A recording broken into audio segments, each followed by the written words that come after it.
Welcome to part 2 of our 3-part series on the Mezuzah. This segment will focus on the content of the Mezuzah. In our first segment, we looked briefly at a typical Mezuzah container. Most commonly, the letter Shin is on the outside.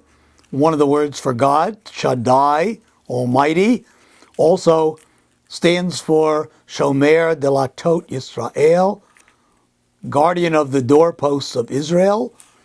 If we look at the content, Mezuzah scroll, which is the important part, the central part of the Mezuzah, is written like a mini Torah scroll. It's written by a scribe on parchment. It contains the Shema and the V'ahavta and the following paragraph, all from the book of Deuteronomy, which, among other things, commands us to write these words upon the doorposts of our houses and upon our gates. So we are literally fulfilling the words of this commandment by installing them on the doorposts of our homes. It's written in a particular script, the same script as used for Torah, written by scribes, the same individuals who write Torah scrolls.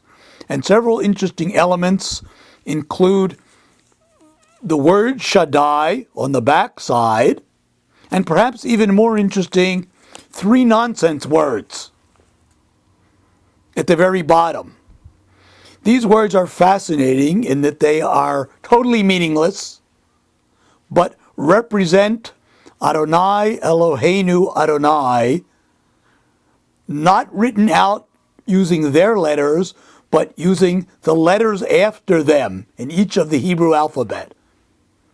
Kabbalistic superstition that dates from the Middle Ages, that sages such as Maimonides tried very hard to have eliminated, but as you can see from the fact that they are still on our mezuzot, Maimonides failed in his attempt to wipe out this magical superstition. The proper way to fold the scroll is to roll it in such a way so that the word Shaddai, which means Almighty, is what's visible, and that's how it's placed in the container, so the word Shaddai appears. Just one note of caution in concluding, a container without a scroll is not a mezuzah.